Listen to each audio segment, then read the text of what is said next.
उधर संभल में भी बहुत बड़ी दहशत है आतंकियों की। और इसलिए जहां पर संभल में हिंसा हुई दीपा सराय, वो इलाका निगरानी में है, वो इलाका एजेंसीज के रडार पर है, वो इलाका एजेंसीज की नजर में है दर्शकों। लेकिन आखिर संभल हिंसा को लेकर लगातार एक के बाद एक कई खुलासे हो रहे हैं। लेकिन आज बहुत बड़ा खुलासा करने वाला हूं दर्शकों, क्योंकि संभल हिंसा सभी की जुबान पर है। दंगाइयों पर कई खुलासे हो चुके हैं, हो भी रहे हैं। बीते 3 दिनों में ऐसा कोई पल नहीं होगा दर्शकों जब इस घटना से जुड़ा हुआ कोई अपडेट आप तक हमने ना पहुंचाया। लेकिन आज मैं आपको संभल से जुड़े वो सच दिखाऊंगा जिनसे अभी तक पर्दा नहीं उठा है।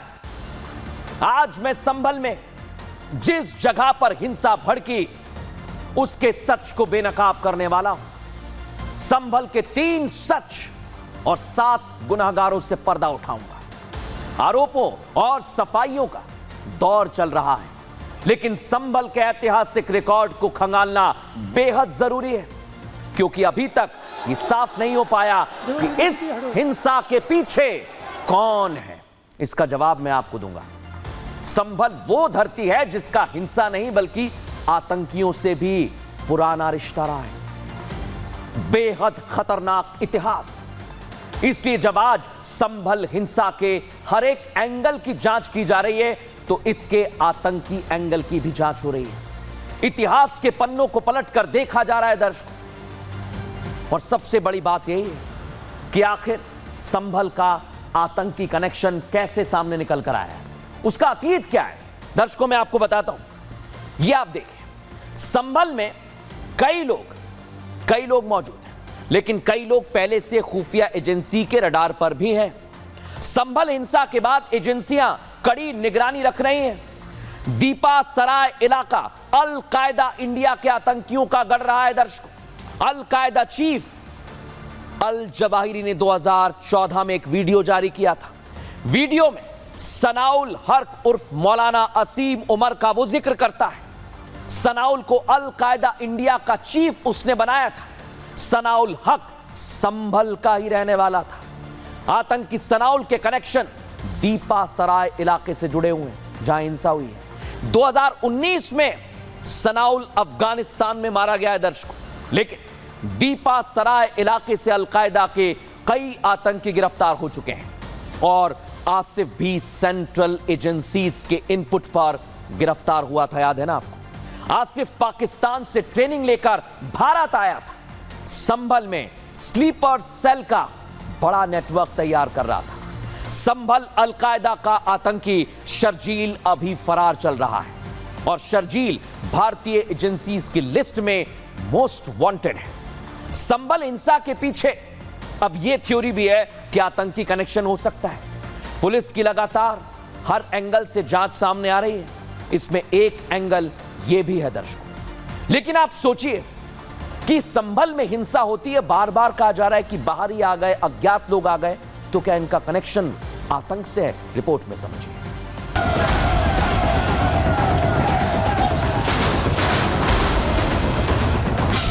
संभल के नाम पर ऐसे दाग लगे जो मिटने का नाम नहीं ले रहे हैं। वो दाग मिटने की बजाय अब और गहरे होते जा रहे हैं। अभी तक ये दाग आतंकवाद के धब्बों को मिटा नहीं पाए थे कि संभल पर दंगों के दागों ने भी काली स्याही लगा दी। 25 साल पहले संभल के युवा भटके और एक तो अलकायदा का दक्षिण एशिया चीफ तक बन गया था। सनाउल अपनी युवा अवस्था में ही रास्ता भटक गया था। रास्ता भी ऐसा भटका कि अलकायदा का दक्षिण एशिया का चीफ बन गया। उसे अमेरिका ने भी अपनी वैश्विक सूची में डाल दिया। लेकिन सनाउल के साथ 25 साल पहले लापता हुए 3 युवक कहाँ हैं, इसके बारे में कोई जानकारी नहीं है। इसके बाद भी संभल के कई युवा आतंकी वारदात में शामिल पाए गए। कुछ युवकों को आईसिस के कनेक्शन के शक में हिरासत में लिया गया।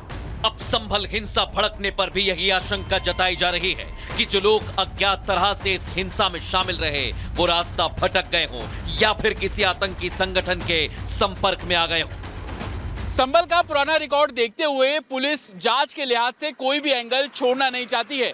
इसलिए इस हिंसा की जांच आतंकवाद से जोड़कर भी पुलिस करती नजर आ रही है। पुलिस को इस बात की आशंका है कि दंगों में ज्यादातर युवा शामिल थे, तो कहीं इस दंगों के तार अलकायदा और आईसिस से जुड़ते हुए नजर तो नहीं आ रहे। इस पहलू पर भी पुलिस की जांच आगे बढ़ती नजर आ रही है। शाही मस्जिद के सर्वे को लेकर भड़की इस हिंसा के पीछे कौन है, इसका पता लगाया जा रहा है। इसलिए हिंसा का हर वीडियो खंगाला जा रहा है, हर गवाह से बात की जा रही है, हर सबूत खोजे जा रहे हैं। जैसा कि मैंने आपको कहा था कि हर एक सबूत मैं आपके सामने रखूंगा। इस वक्त सबूत रखने का समय आ गया है। अभी तक उत्तर प्रदेश पुलिस की तरफ से कहा जा रहा था कि दंगाइयों में ज्यादातर युवा थे। अब इस पर मोहर लगाने का वक्त आ गया है। वक्त संभल हिंसा के पहले सच को आपके सामने लाने का है। दर्शकों, ये देखिए वो सीसीटीवी जो मैं आपको दिखा रहा हूं आपकी टीवी स्क्रीन पर है। संभल हिंसा का पहला सीसीटीवी फुटेज, या आप ये भी कह सकते हैं कि हिंसा वाले वक्त का पहला सबूत, जो दंगे की पूरी पिक्चर को साफ करने के लिए काफी है। इस तस्वीर को जरा आप देखिए। इस वीडियो में वक्त हो रहा है सुबह 9:23। यह वही वक्त था जब सर्वे टीम मस्जिद के लिए सर्वे के लिए पहुंची थी और वहां से बाहर निकलती है। तभी देखिए कैसे ये नफरती और दंगाई उन पर सामने आकर खड़े हो जाते हैं और पत्थर बरसाने लगते हैं। इन दंगाइयों में कई हमलावरों ने अपने चेहरे को ढका हुआ है।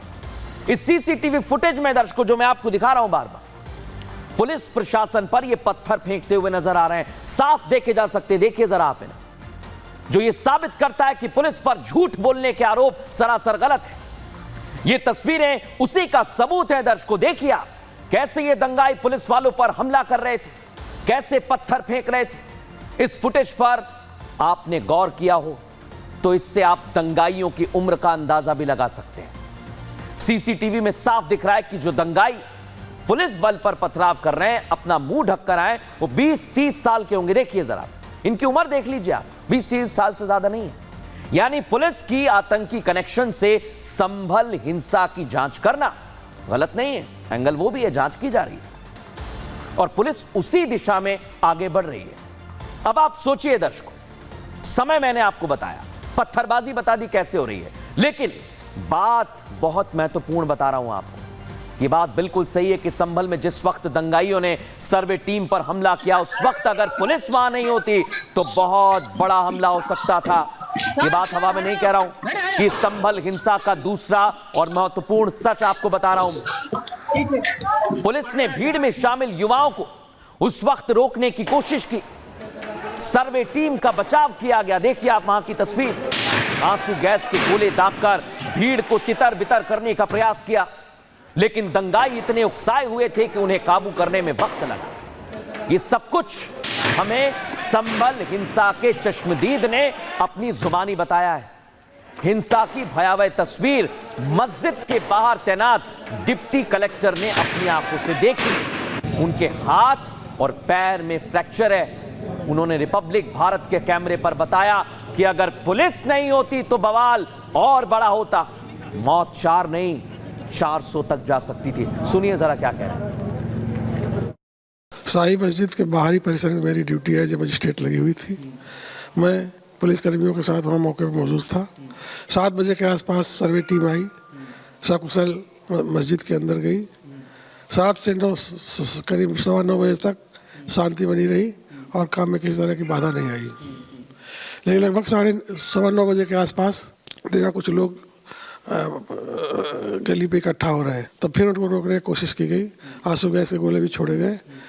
ये 15-20 मिनट तक चलता रहा, लेकिन अचानक जो है पत्थर फिर तेजी से आने लगे, लोग आने लगे। उन्हीं पत्थरों में मेरे चोट आई, पैर में भी और हाथ में।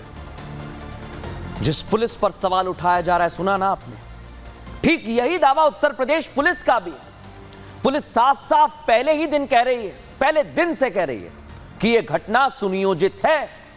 पुलिस अब तक 7 एफआईआर इस मामले में दर्ज कर चुकी है और इन एफआईआर में भी यही बात लिखी है जो उस वक्त वहां मौजूद चश्मदीदों ने बताई है। लेकिन दर्शकों, अब मैं आपको बताने वाला हूं कि आखिर उस एफआईआर में क्या लिखा हुआ है, वो एफआईआर क्या कहती है, वो आपके सामने रखता हूं। पुलिस की एफआईआर में बड़ा खुलासा हुआ है दर्शकों। खुलासा क्या? संभल हिंसा के सुनियोजित होने का दावा किया गया है। भीड़ पुलिस से हथियार छीनने के लिए नारे लगा रही थी। पुलिस वालों को आग लगाने की, मार देने जैसे नारे दंगाई द्वारा लगाए जा रहे थे। वहां इकट्ठा हुए दंगाई जो दिख रहे हैं आप, पुलिस से हथियार लूटे, ये एफआईआर कह रही है। दंगाइयों ने एसआई से पिस्टल की मैगजीन छीन ली। मैगजीन में 10 राउंड 9mm के कारतूस लूटे गए। टीयर स्मॉग बैग बलून लूटे गए, जिसमें 29 टीयर स्मोक सेल मौजूद थे। और पुलिसकर्मियों के कंधे पर टंगा हुआ कारतूस बैग दंगाइयों ने लूट लिया। यह एफआईआर में लिखा है। बैग में 25 ब्लैक कारतूस, 25 रबर बुलेट्स, 15 राउंड 12 बोर कारतूस भी दंगाइयों ने पुलिस से लूट लिए। सोचिए आप भीड़ कितनी होगी। पुलिस से लूटे हथियारों से ही दंगाइयों ने पुलिस पर फायरिंग भी की।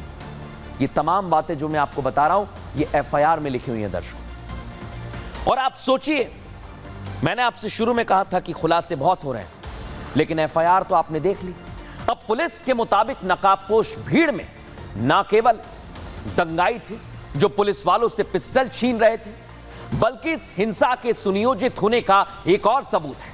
वो है दंगाइयों का पहला सीसीटीवी तोड़ना। ये देखिए, ये कैसे सीसीटीवी तोड़ रहे हैं। देखिए जरा, हाथ में डंडा है, ये सीसीटीवी को तोड़ते हैं, कहीं इनकी तस्वीर कैद ना हो जाए। इस हरकत का भी पूरा फुटेज देख रहे हैं आप, और इसे ध्यान से देखिए कैसे चेहरा ढका हुआ है ताकि कैमरा तोड़ते हुए भी कैद ना हो जाए। यह घटना का तीसरा सच है जिसे दंगाई छिपाने के प्रयास में थे, लेकिन पुलिस ने अपनी एफआईआर में इसका खुलासा किया। जो एफआईआर कॉपी है वो आपको दिखा रहा हूं, और यही सबसे बड़ी बात है दर्शकों। इसलिए बार बार शुरू से कहा जा रहा है कि संभल की हिंसा सुनियोजित थी, सुनियोजित तरीके से, प्री प्लान तरीके से क्या यह हिंसा की गई है। दिखाता हूं आपको। ये सीसीटीवी फुटेज आप देख रहे हैं, ये देखिए आप। संभल के नखासा चौक पर 150 से 200 लोगों की भीड़ जुट गई। दोपहर का वक्त हो रहा था, 12:35, और उसी समय यह सीसीटीवी तोड़ा गया। इतना ही नहीं, सीसीटीवी तोड़कर दंगाइयों ने सबूत मिटाने की कोशिश की है दर्शकों। भीड़ अपने हाथ में हॉकी, डंडे, पत्थर लेकर वहां पर पहुंची हुई थी। सिर्फ इतना नहीं, पुलिस पर जान से मारने की नियत से हमला किया जा रहा था। दंगाइयों ने पुलिस की गाड़ियों में आग तक लगा दी, और हमले में कई पुलिसकर्मी बुरी तरह जख्मी हो गए। और यह बताता है कि किस तरह से दंगाई पूरी तैयारी के साथ आए थे। वो तो भला उस सीसीटीवी का जो बच गए, उनकी तस्वीर कैद हो गई है दर्शकों, लेकिन अब आपके सामने वक्त हो गया है उन गुनहगारों के चेहरे सामने रखने का जो इस हिंसा के पीछे अभी तक की जांच में पाए जा रहे हैं। पुलिस ने एफआईआर दर्ज की है। 2 ऐसे नामों को लिखा है जिन पर अगर वाकई गुनाह साबित होता है तो यह न सिर्फ उन पर बल्कि पूरी सियासत पर सवाल खड़ा करेगा। देखिए 2 चेहरे, जियाउर रहमान बर्क सपा के सांसद हैं और सपा के विधायक के बेटे सुहेल इकबाल, जिन्हें आरोपी नंबर 1 और 2 कह सकते हैं। वैसे 7 लोग नाम दर्ज हैं इस पूरी हिंसा में, लेकिन कैसे इसका समाजवादी पार्टी का कनेक्शन सामने आ रहा है दर्शकों, मैं आपको वो भी बताने वाला हूं। क्योंकि एफआईआर जिसमें आरोपी नंबर 1 है जियाउर रहमान बर्क, आरोपी नंबर 2 है सपा विधायक के बेटे सुहेल इकबाल। जियाउर रहमान बर्क पर आरोप है कि उन्होंने राजनीतिक फायदे के लिए भीड़ को भड़काया और सांप्रदायिक माहौल को बिगाड़ा। सुहेल ने भी भीड़ को उकसाने का काम किया है। यह कहकर उकसाया है कि जियाउर रहमान बर्क हमारे साथ हैं, अपने मंसूबे पूरे करो। एफआईआर के मुताबिक बता रहा हूं दर्शकों, 24 नवंबर को सर्वे के दौरान भीड़ में सुहेल इकबाल मौजूद थे। इतना ही नहीं, हिंसा के 2 दिन पहले सांसद बर्क भी प्रशासन की अनुमति के बिना जामा मस्जिद गए थे। 22 नवंबर को जियाउर रहमान बर्क ने जामा मस्जिद में नमाज अता की और इस दौरान भीड़ को जुटाया। एफआईआर के मुताबिक 2 दिन बाद 24 नवंबर को जामा मस्जिद का सर्वे किया जा रहा था, तभी घातक हथियारों से लैस भीड़ ने हमला कर दिया। और इन दंगाइयों में पुलिस ने अपनी एफआईआर में गुलबदीन, सुल्तान, हसन, मुन्ना, फैजान और समद के नाम शामिल किए हैं दर्शकों। और ये नाम अभी सिर्फ 7 हैं, लेकिन कई अज्ञात लोग हैं जिन पर एफआईआर की गई है। एफआईआर की कॉपी सामने आ गई, हमने आपको दिखा दी। आरोपी बनाए गए सुहेल इकबाल से हमने बात भी की, जिसमें उन्होंने माना कि 24 नवंबर की सुबह वो मस्जिद के पास मौजूद थे। सुनिए जरा वो आरोपों पर क्या कह रहे हैं। 24 की सुबह आप कहाँ थे? जब आप कह रहे हैं कि कोई वीडियो नहीं है, आप वहाँ नहीं है, तो 24 की सुबह आप कहाँ थे? मैं फारूकी साहब के घर में मौजूद था, जो हमारे जामा मस्जिद के चेयरमैन हैं, सरपरस्त हैं, उनके यहाँ था। और मैं जब रात को देर रात मालूम हुआ था कि इस तरह से सर्वे की टीम पहुँचेगी, तो फादर ने कहा था जाके संपर्क करो उनसे, सुबह में रात में बात नहीं हो पा रही है, और वहाँ तक कन्वे मैसेज करो कि पॉजिटिव रहे सब चीज़ें। पब्लिक को ये बाहर नहीं महसूस ना हो कि कुछ नए लोग इंक्रोच कर रहे हैं या कोई गलत लोग इंक्रोच कर रहे हैं मस्जिद के अंदर, गलत फहमी के अंदर कुछ बातें बिगड़ जाती। तो सुना आपने, सफाई दे रहे हैं सुहेल, लेकिन सवाल कई सारे हैं कि आखिर संभल में हुआ क्या जो इतनी हिंसा भड़क गई। रिपोर्ट में आपको दिखाता हूं।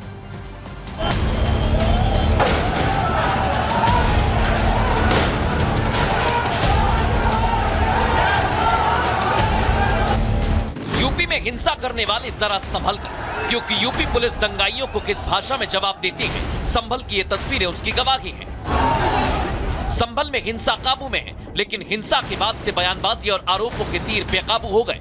हम आई विटनेस हैं और स्पॉट पर हम मौजूद थे at the time of firing, और जो कुछ भी हमें कहना है वो आगे कहेंगे। भ्रम फैला रहे थे, क्योंकि जो भ्रामक व्यक्ति होता है, जो सच नहीं बोल रहा होता है, उस व्यक्ति के पास कोई चीज़ एक तरह से क्या मैं बोलूं, क्या नहीं बोलूं, क्या सही है, क्या गलत है, तो बीच में सही गलत चीज़ें निकलती रहती है। तो इन्होंने स्वयं बता दिया कि जो दंगाई थे वहां से फायरिंग हो रही थी।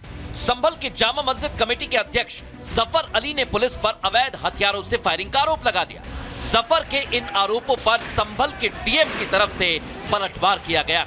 तरीके से ये एसडीएम संभल और सीओ संभल की साजिश से हुआ है। पानी को देखकर कि वहाँ भ्रम की स्थिति है, खुल रही है, तब उन्होंने उनसे सीओ साहब से ये मालूम करने की कोशिश करी कि आखिर जामा मस्जिद में क्या हो रहा है, तो उन्होंने उन्हें गालियाँ दी। के द्वारा जो सबसे बड़ा भ्रम फैलाया गया जनता के मध्य वो ये है, इन्होंने कहा कि वजू टैंक का पानी खाली कराया गया और वजू टैंक को नापना चाह रहे थे, जबकि वजू टैंक की केवल फोटोग्राफी और वीडियोग्राफी होनी थी, इसलिए वजू टैंक का पानी खाली कराया गया। संभल की जामा मस्जिद कमेटी के प्रमुख जफर अली ने कोर्ट के आदेश को लेकर भी भ्रामक बयान दिया, लेकिन डीएम ने उनके इस झूठ का पर्दाफाश कर दिया। डीएम ने इस बात का भी खुलासा किया कि जफर अली ने न सिर्फ कोर्ट के आदेश की कॉपी देखी, बल्कि उन्होंने इस पर साइन भी किया था। अभी भी ये गलत कह रहे हैं, उनके पास इस तरह का कोई सबूत नहीं है कि सर्वे की परमिशन अदालत ने दी थी, बल्कि वो डीएम साहब ने ही दी थी। कोर्ट से सर्वे को लेकर कोई इजाजत नहीं मिली थी? नहीं, कोर्ट से कोई नहीं दी। वो तो दूसरी बार उन्होंने डीएम को ही एड्रेस किया है पार्टी ने, और उन्होंने उसमें जो है वो परमिशन दी है। जो कोर्ट का ऑर्डर आया वो 2:38 पे आया, और इसके लगभग आधे घंटे के बाद वो लोग हमारे पास आए, और फिर 5 बजे से पहले हम कोतवाली आए और 5 से 5:30 के बीच हम जामा मस्जिद पहुंचे। संभल को लेकर अलग अलग बातें कही जा रही और सियासतदान तो इस मुद्दे पर अपनी राजनीति भी कर रहे हैं। मस्जिद कमेटी भी आग में घी डालने में जुटी हुई है, लेकिन पुलिस ने दूध का दूध और पानी का पानी कर दिया। देख रहे हैं आप, दूध का दूध पानी का पानी तो हो गया, लेकिन अभी भी कई सवाल पूछे जा रहे हैं। अब देखते हैं इस मुद्दे पर सियासी सवालों का दौर कहां तक जाएगा। फिलहाल न्यूज का एक्सट्रीम इतना ही। कल फिर हाजिर होंगे रोचक, जानकारी भरी और सावधान करने वाली खबरों के साथ। नमस्कार।